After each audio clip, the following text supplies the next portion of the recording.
Perfect. All right, sounds good. Well, welcome. It's Brandon and Gannon from Fenworks. They run the Esports League, and they're just going to share a little bit more information about their program and what it could mean for schools to participate in. So I'm going to go ahead and turn it over to both of you and let you kind of go through everything for us. Awesome. I can pull my presentation up here, Gannon, if you want to narrate it all, or if you want to hop in, just feel free. Let me share my screen. There we go. Are you guys able to see that? Yep. All right, awesome. So I will go to the next slide here. So here's a little bit about us. So you can kind of see where our name comes from. Some people have questions about that. So we have a bit of lore to our company here, the name as well. Fenrir, if you know any Norse mythology or anything, kind of gives you a little bit of a background there. And then there's a picture for our team, missing some newer members like myself. I don't know if Gannon is actually over there as well. We recently hopped on the last few months here to get the company moving down into Minnesota and South Dakota. And then here's our founder, Caleb. You guys may have spoken with him. I don't know if you met Caleb yet. He's a really cool guy. Yeah, so Caleb's actually the one that started the program at the University of North Dakota 2 years ago. So he has a big emphasis on college esports. And then while he was starting the University of North Dakota program, he actually got requests from a bunch of high schools in North Dakota to start their program, especially around the Fargo area. So last year was our first full season, and now we are expanding into more states and more areas this year with a bigger program. So that's kind of the background on Fenworks there.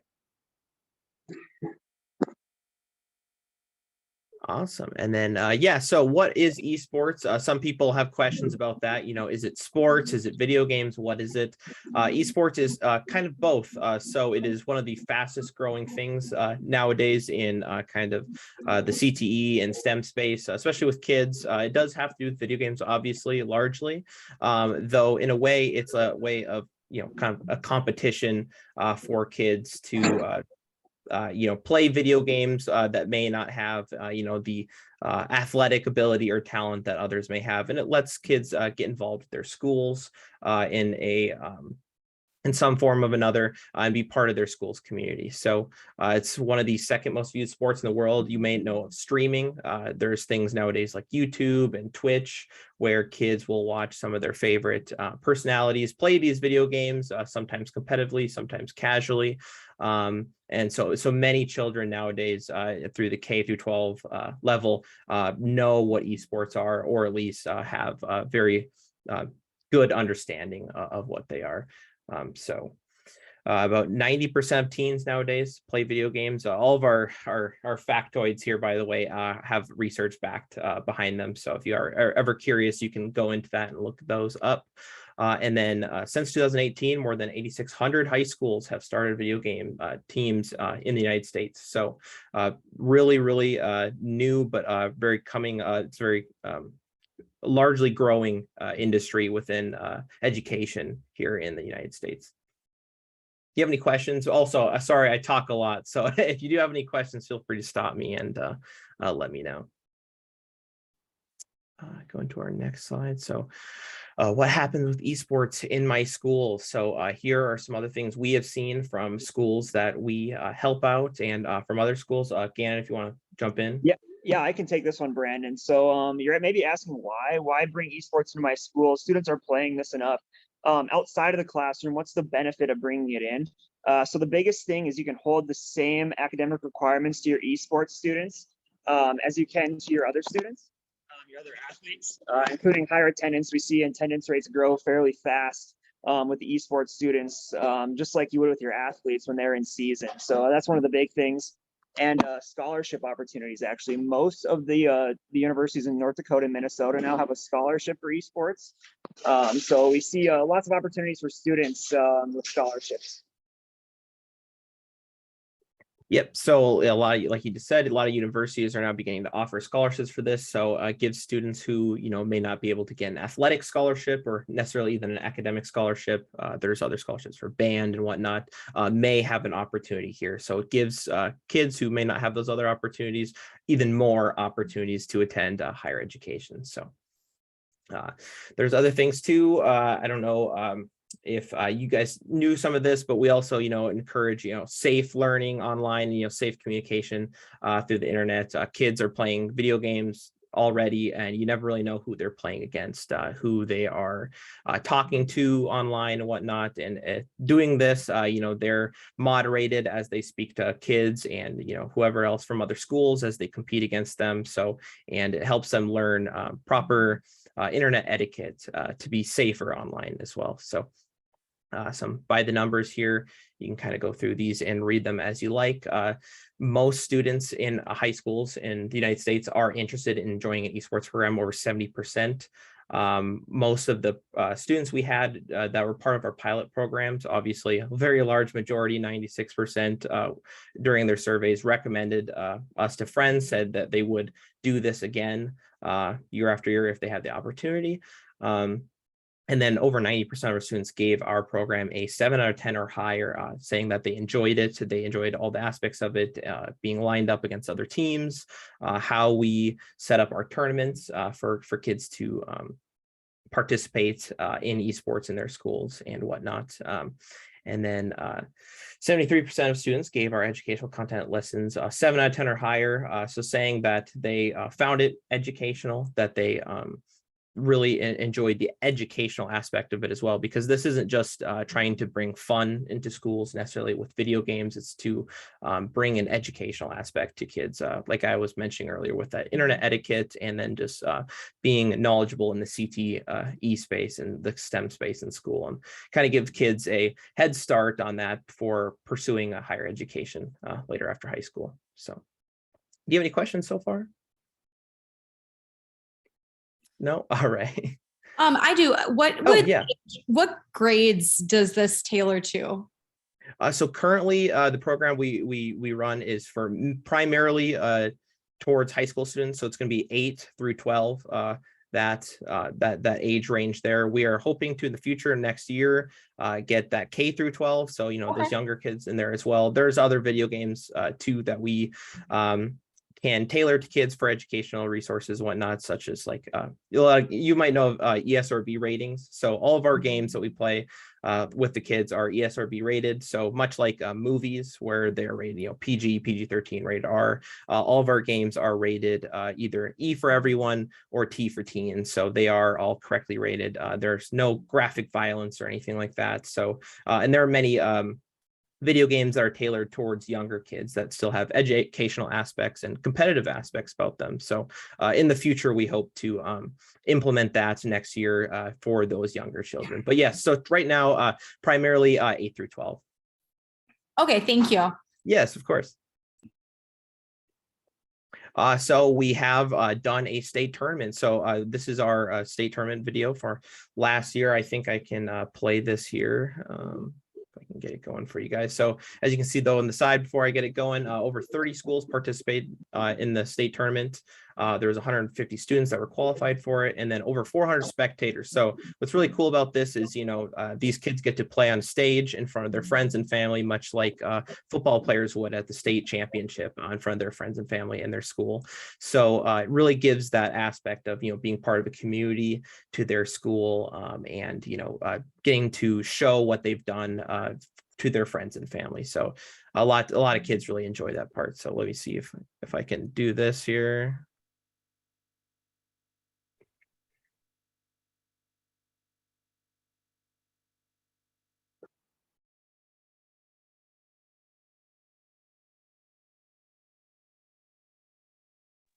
Yeah, so I can provide a little context to this video too. This was at the Alaris Center in North Dakota.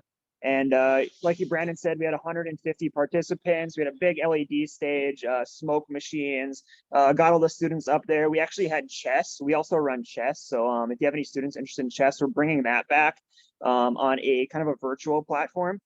So they'll be able to compete against students from other schools without busing the other schools is the biggest thing. So bringing chess back, they had a really awesome chess stage there. Rocket League, Valorant, some of the other games we run got really intense, and the students got really into it. It's really cool to see. So you can kind of get some idea of what the state tournament looked like here. They're up on a stage. We have commentators, commentating on what's going on in the games for people who, may not know what's happening, or, are just trying to watch it just like any other game, like a football game or something like that. So here's one of the games that some of the kids play. You can see the kind of the equipment that we have prepared for the tournament as well. So, very enjoyable for everyone who was involved.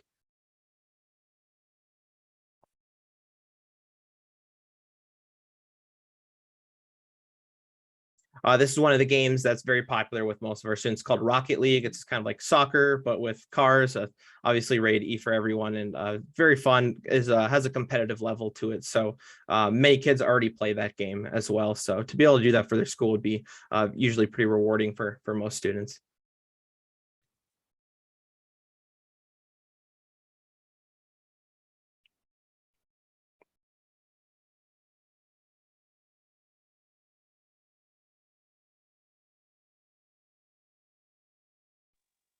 I think that's pretty much it for the video, Brandon. We can go to the curriculum slide. All right. You want to skip this video as well? Yeah, we can send the video links out if anyone's interested for a follow-up. All right, here's our curriculum slide there. Do you want to jump in on this? Yeah, one? I can jump in. So we offer 3 different prongs of approach to our program. First being the curriculum. There's a video game curriculum. You can actually get a degree in esports from the University of North Dakota, and many other schools are offering it. It's a degree in esports management. We do some stuff with that, along with video content, as well as health and kind of the science of being a good esports athlete. That's kind of our curriculum content, as well as the educational curriculum, which goes over some STEM media, like I had mentioned, and then whatever topics the students really want to listen to that we deem educational for them are the topics that are done in that curriculum content. Competition is the second prong of our 3-pronged approach. We have a statewide league, so Minnesota, South Dakota, North Dakota, hopefully Montana soon. We have an in-person state tournament, hopefully for each one of those states this spring. Coaching is the last thing we do. We offer coaching to any schools that might be interested. So you really don't need a coach to run this at your school. You just need a general manager. So coaching wise, we do offer that. Thank you, Molly. Coaching wise, and then your general managers need to make sure your students are showing up. We can coach them in all the games and coach them in all the nuances of all those games. So you don't need someone at your school that knows esports. We help with all of that. And then safety, like Brandon said, community moderation. We have robots that monitor all our forums. You can actually moderate esports, and we'll get into this a little bit better in the next slide. You can moderate esports better than you can moderate your other activities. So like football, you don't know what they're saying on the football field. Well, in esports, we can monitor all that communication between the 2 different teams, as well as like cyberbullying and stomping on those threats before they become a concern. We had 30 schools last year. We did not have one issue with the students having any issues with cyberbullying or anything like that. So it's something we would continue to monitor and keep an eye out for as we go along here. Safety commitments, student safety is our #1 priority. Like I said, our communication platforms monitored, and a lot of the times the students do the monitoring themselves. And this is one of the best things that I saw from our program last year. If someone gets out of line, the students will call them out actually on our Discord, which is our communication server. Students can do anonymous and non-anonymous reporting on that server as well. And each student is given an individual code, so we know exactly who's on our server at all times. There's no third parties coming in at all. So that's our commitment to safety there.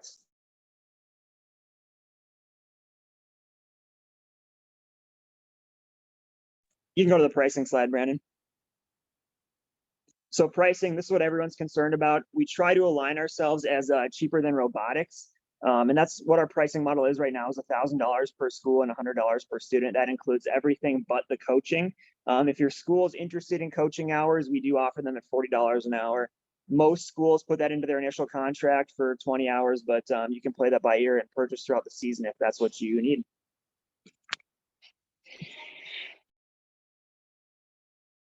All And actually, I was going to ask a question regarding pricing. Yes, of course. Does that price include, because I know we talked about with them being members of the service cooperative for our membership schools, is that the pricing for That is the those that are pricing members? before the service cooperative discount. So I believe the service Okay. cooperatives get another 10% on top of that. Yep. So I just wanted to make sure for those that are members with resource training and solutions, they know there's a little bit of a discount to that pricing. Perfect. Yeah, great question. Thank you. Any other questions? Mhm. Awesome. I guess a couple other quick notes. I think that's our last slide. Yeah, Our here's your games sorry. include, our games include chess, Valorant, League of Legends, Rocket League. I can send all this in a follow-up email as well too. Rocket League and Fortnite. And then we run Minecraft as well, which is non-competitive. Deadline to sign up for this season. Season starts beginning of January. The deadline to sign up will be October 21st, I believe. So there's still lots of time to get in, still lots of time to do student recruitment. We help out with all the student recruitment. We have a great marketing team that makes videos, flyers to hand out to students, things like that. So really, we don't see an issue with student recruitment if you're worried about getting students signed up. We also do a free survey program. So we have surveys created. We can send them out to your schools and get your students surveyed just to gauge interest. We do that for free. So if you're interested in getting a survey, please reach out.